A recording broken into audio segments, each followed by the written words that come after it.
Good morning, and it's day 6. Heading, it's a little bit warmer. It's been raining quite a bit heavily in the night, but you know, it's dry now. It looks like some blue skies there as well. So yeah, day 6, we'll be heading north of Ypres, covering all the areas north. So we'll see you at our first port of call. So here we are at our first stop on day 6. And it already getting tested with my pronunciations, as we've got Le Cleats Military Cemetery, I would say. So hopefully I've got that right. We're here at this cemetery to come through into it to pay our respects to a Belllahouston boy, and there's a couple of footballers buried here as well, which we all pay our respects to. As you can see, it goes slightly uphill and over the brow there, and it does go quite further back as well. So it's quite a long, narrow one, this one. And there's probably a good few hundred souls in here. So here we found our first one is a footballer. This is Sidney Hammond, played for West Ham. And we found our other footballer, Frank Hisham, who actually played for Croydon Common, Man City, Oldham, Preston North End, and finishing with Stoke. Robert and William Jackson, Private, 5th Cameron Highlanders, were the sons of Captain and Mrs Jackson, Murrocksdale, South Avenue, Govan. Robert served his apprenticeship as an engineer with Messrs McKee and Baxter, and prior to the war went to the sea in the Anglo-Persian Line. In November 1914 he enlisted in the Scots Greys. Later he volunteered for the service on the Tigris in the Indian Marine, but his application was unsuccessful and he was transferred to the 9th Seaforth's Pioneer Battalion. In 1916 he obtained a commission in the 2nd Seaforths, and while serving with this battalion was wounded at Polkapelle in October 1917. On his recovery he joined the 9th Seaforths. He was only 2 days up the line after being home on leave when he was killed at Kemmel Hill on the April 13th, 1918 at the age of 25. He was a member of Drumchapel Rugby Team, Thistle Swimming Club and Clyde Rowing Club, and was one of the best swimmers of his time in the academy. His younger brother William was killed in action at the Battle of Luce on 25th September 1915, a former pupil of Belllahouston Academy, Glasgow. So we've made it to our furthest point southwest of Ypres, and this is where we're out to pay our respects to a Belllahouston boy. Rather small one, just on the sort of outskirts of, obviously they built a new estate. Obviously this was sitting here first and then built a new estate. So this is again another one to test my Kistria Military Cemetery. And again, we're probably maybe just under 100 souls buried here.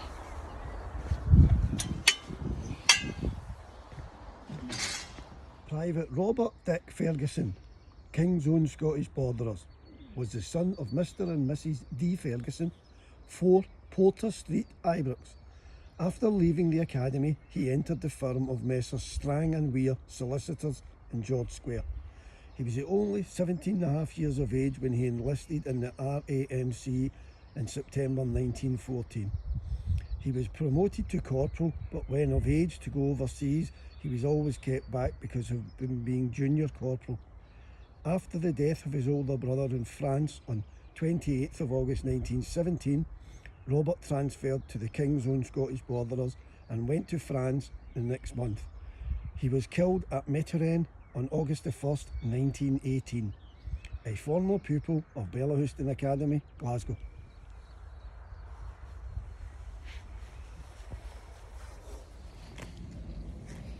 So we've arrived here at Listenhock Military Cemetery, where there looks like a brand new visitor centre, and I don't know if it's actually opened yet, or they're still building it because it's quite a bit of it fenced off, but we are going to try and get away into the cemetery. I believe we need to go up on the Grass Virgin Inn. So here we are, we've came to Listenhock Military Cemetery, rather large one. They've got a new visitor centre built as well. Still in the process of finishing that off. We did go through it, but as I say, it's only partly up and running. We're going in here. We have a Belllahouston boy. We have a very a VC winner and a few footballers as well to find. This is a multi-cemetery, quite a few French in here, as you can see as we come in. I believe there's some Germans ones in here as well. The British side all the way right up there, and right across.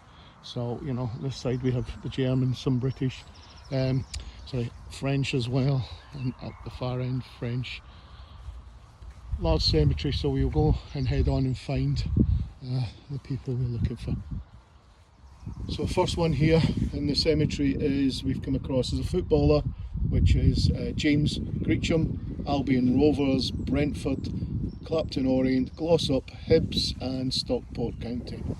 Another footballer, Edward Anderson, played for Southend United. So here we have George Kennedy, who's got a DCM and a military medal, and he played for, amongst other clubs, Brentford, Chelsea and Lincoln City. Private John Manning and Second Lieutenant Nicol Page Manning were the sons of Captain and Mrs Manning, 2 Clutha Street, Ypres. Private John Manning left school in 1910 and served his apprenticeship as an engineer at Harlands and Wolff. In 1914 he joined the 5th Scottish Rifles, was transferred to the 1st Scottish Rifles, then stationed at Larbert. He was a member of the first draft that left Larbert for France in January 1915. He was wounded in the summer of 1915, but on recovering he was sent back to the firing line and took part in the Battle of the Somme. On the 7th of May 1918, on the way from the trenches to rest billets, he was killed by a motor lorry. Private Manning was 23 years of age. His younger brother Nicol, wounded at Gallipoli, then in France, was killed in action on 6th of October 1918 and is buried at St Mary's ADS Hassin, a former pupil of Belllahouston Academy, Glasgow.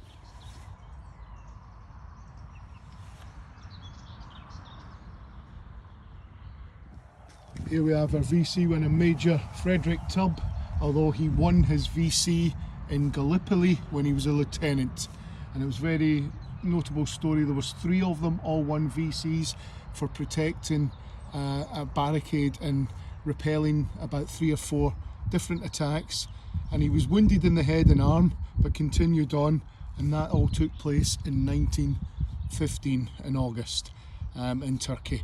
So he then came over obviously to France and was fighting there, but was killed in action, as you see on the date there, 20th of September 1917, 2 years later after winning his VC. So our final footballer and our final grave in the cemetery, Francis Shanley, played for Preston North End.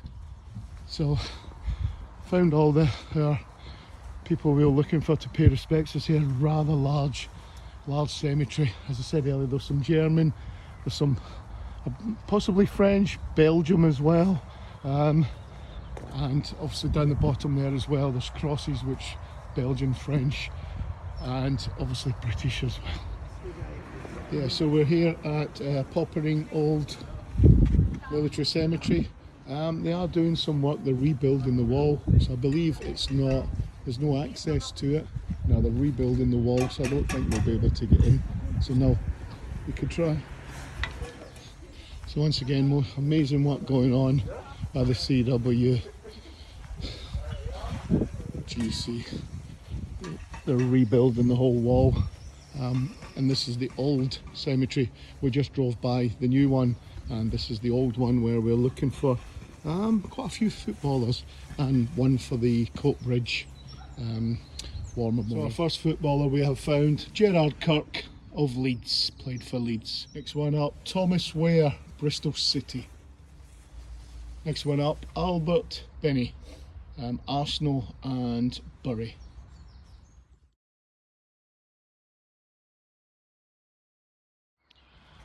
Branderhook New Military Cemetery, where we're going down pathway, small one just behind actually some houses.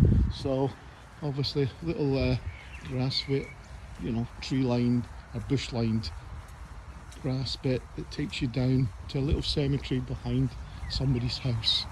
And in here we've got a footballer and a very, very famous VC winner. In actual fact, I should say, not one VC win, but he won 2. One of only 3 gentlemen to win actually 2 Victoria Crosses, and we're going to pay our respects to that gentleman now. So here we have one of only 3 men ever to win double VCs. He won his first one in August of 1916, and then his second one August, a year later almost, in August, at the end of July, August 1917. He would numerously go out to the battlefield, getting wounded men and bringing them back, on both occasions that he won them. On his second occasion, he was wounded himself, but continued to carry officers, men who would have surely have died out there on the battlefield if it wasn't for Captain Chavas. Very, very courageous man. As I said, he numerous times he did eventually succumb to his wounds, and is buried here. And as you can see, a lot of people come here to pay their respects to him, for such a brave man. I say there's a very poignant little cemetery here with the VC winners road there, and it just backs onto some houses, so there's a bit further up as well. Right, as we head into this one, to see a VC winner, this is really going to test my pronunciations. Vamerling? Oh, that is, so I'll leave that there with you, New Military Cemetery, because I'm really going to struggle. Lamerting. So we have a VC winners, or 2 VC winners in here. It is quite a large cemetery when you walk in. As I take it and we swing it round. I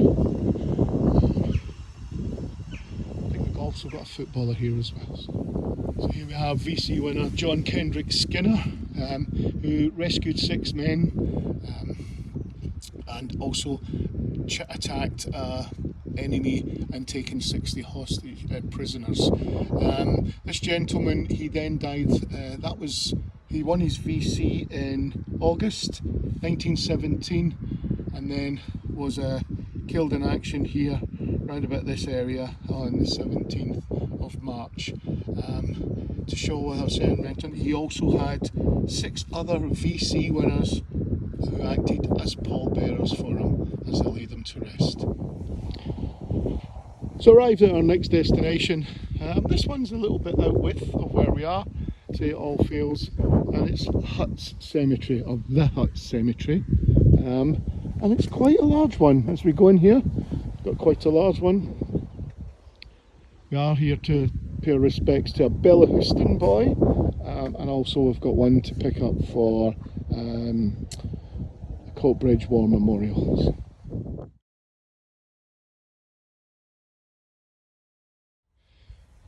So here we've found a Belllahouston boy, and a quite appropriate Australian Field Artillery, today being Anzac Day. Laid our wreath here that Melbourne City Supporters Club have given us to lay. So we've laid it here against his name, being obviously Australian. Driver Peter Ferns MacDonald, Australian Field Artillery, aged 25 years, was the son of Captain and Mrs MacDonald, late of Kildonan Terrace, Ypres. While at school, he took great interest in swimming and was successful in winning many prizes. In 1908, the family moved to Australia, where Peter became a manager of a wood company. He joined the Australian forces in October 1915. He was in Egypt for about a year and was then sent to France, where he was killed in action near Hooge on the 26th of October 1917 by the explosion of a shell. At the time of his death, he was acting as a signaller for his battery. A former pupil of Belllahouston Academy, Glasgow.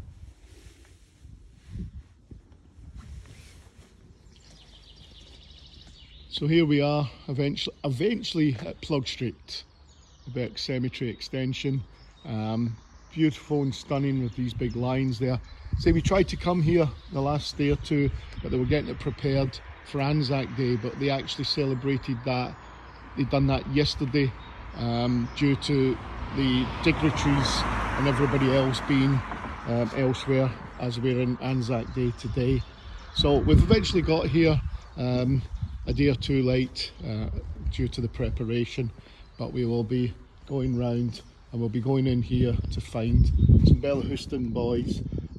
There's some VC winners and also some footballers. So yeah, most of them, or actually all of them, are on the panels, which is in this round auditorium type thing. But we'll walk round it, we'll have a little look.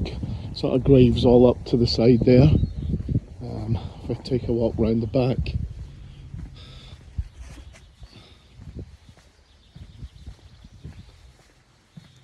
And then there's some graves over the back as well there, as you see. Rather stunning cemetery. And there we go. And then we're back round to the front. So we'll take a bit in a second and we'll go and find some of the people we're here to pay our respects to. Private John Cowan Brown, 15th Royal Scots, was the son of Mr and Mrs John M Brown, 146 Copeland Road. He was employed in the laboratory of the City Analyst and simultaneously continued his studies at the Royal Technical College. As soon as he became 18 years of age, he joined the Royal Scots in April 1917 and after training qualified as a Lewis Gunner. Shortly after he attained his 19th birthday, his battalion was drafted to France and was sent immediately to Pupils near Ypres. After a spell of duty, they were going back on rest when they were hurriedly recalled and sent into action. In the critical time which followed, the Royal Scots were sorely cut up, and when the remnant emerged, Private Brown was discovered to be missing 9th of April 1918. Later, he was officially reported to have died of wounds. He was only 9 days in France, a burgess of the city of Glasgow and a member of the Grand Antiquity Society. Private Brown was a youth of exceptional promise, a former pupil of Belllahouston Academy, Glasgow.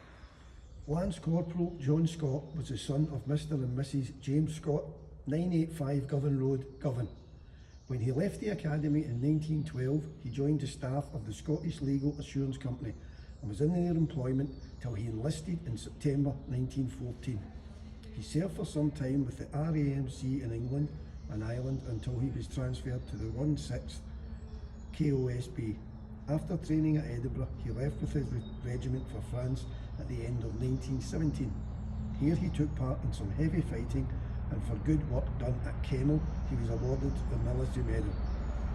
On August 18, 1918, he was killed at Metterin Ridge by the bursting of a shrapnel shell. He was 24 years of age, a former pupil of Belllahouston Academy, Glasgow. Sergeant James Shearer was the younger son of Mr James Shearer, 62 Pollock Street, Kingston. At the time he enlisted in 1915, he was a teacher in Kinning Park School. After training at Ripon and elsewhere, he went to France in July 1916 as corporal and was soon promoted to sergeant. He was looking forward to taking a commission and had attended a course of training in France with a view to this end. In April 1918, he took part in the heavy fighting in the Ypres sector and near Ypres. While having a wound dressed, he was killed by shell fire on April 12th. Sergeant Shearer was a capable, keen and hard-working NCO and was highly respected. He was 27 years of age, a former pupil of Belllahouston Academy, Glasgow. So here we are in the wall of our remembrance where the names are, and we've got some VC winners here. We've been round and paid respect. So there's a James Mackenzie and a William Hackett, Thomas Price, all three of them VC winners. As we move round, we also had some footballers here. So William Wallace, Frederick Costello, David McDougall, Douglas Hardcastle, Laurette Roebuck, Daniel McKellar, sorry. So they're all on these walls, some of them very high up, and all everywhere. So yeah, paid my respects to them all here at Plug Street. As we're at the side of Plug Street as we leave it now. Just come along, just along from Plug Street as we've come here, as we go into an Australian memorial here on Anzac Day. So here we are, it's a park. They say you've got there walking wounded. We've got some shell holes there. So we just walk round. Looks like there's something going on, may just be a tour, but there's a gentleman speaking rather loudly as we're cupping round here. It may well be, it's actually a service. So we've stumbled across the service here, Anzac Day. Oh no, it's all taken back, it's a tour. It's just some tour as we've come into it. So, yeah. So we'll leave the teacher or the guide, whoever it is, speaking rather loudly as we've come round here to a small memorial here. As you see, the Australian Memorial. And this is where we'll pay our respects on Anzac Day to all the Australians and New Zealanders who passed.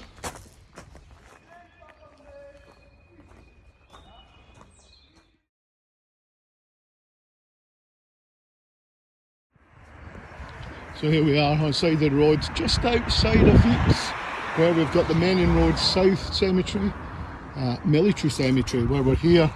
Pay our respects to a Belllahouston boy, VC winner as well in these grounds. Quite a decent sized one, this one. I'll just give you a view of it all. Probably 1,000 souls. Could well be at least over 500 anyway. So here we have VC winner Thomas Collier Ferguson, who attacked many trenches with very few men, only having 5 men at the time.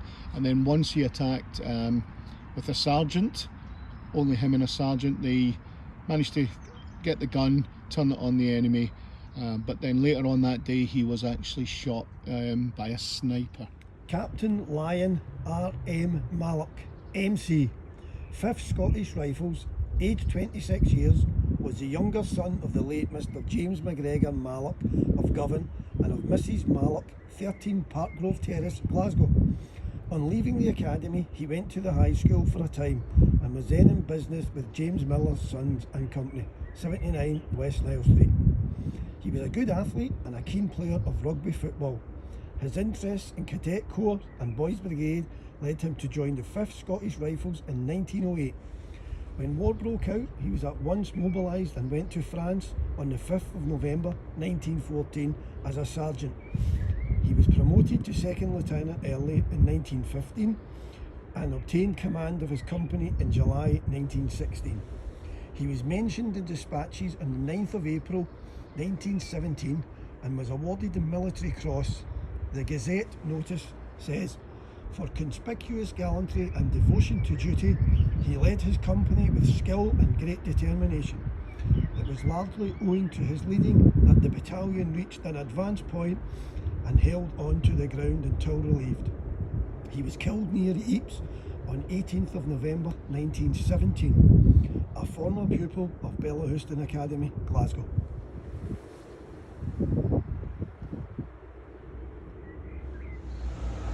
So we're here at the Menin Gate, and as you may well know or not know, there's a load of renovation work going on, extensive renovation work to rebuild it all, to make it better.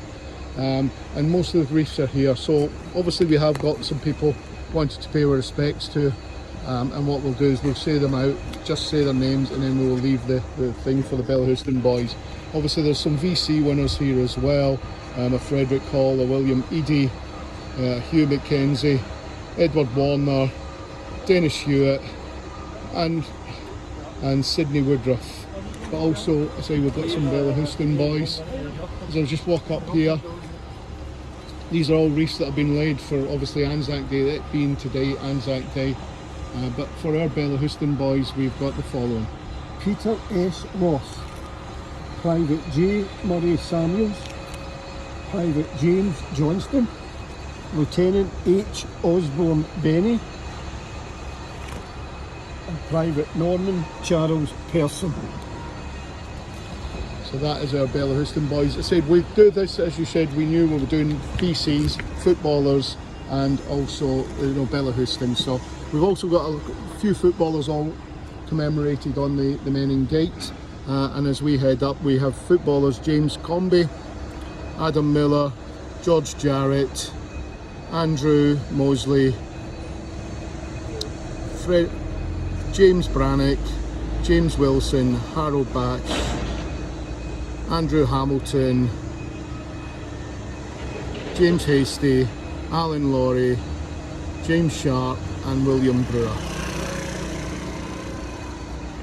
So I say just all the reefs here from all the different places in Oceania, the New Zealand, Australian, as I said we're celebrating, and then just people up here. As you see, we've got our Belllahouston one we've put down, so we'll leave that there, remembering them.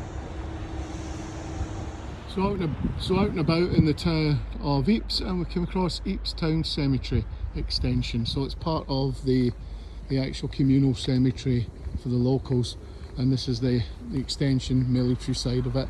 I believe Queen Victoria's grandson may be buried in here, but that's just going with Googling and everything else. So we will get there, we'll have a little look and see what we can see. A lot of soldiers here in here, all doubled up in the same grave, so two in the one grave all along this wall. So what we have got is Prince Maurice of Battenberg, but although not in the main military side of it, he is in the main communal grave along with some other soldiers as well. And as we turn round, he's buried here. This is, as you see, HH Prince Maurice of Battenberg, KCVO, the King's Royal Rifle Corps, a lieutenant. So he is buried here, and that is actually Queen Victoria's grandson. So heading back into the main area of Ypres, and there's a view of all the scaffolding with a picture of the men in gate. Hi, good evening. Welcome to the end of day 6.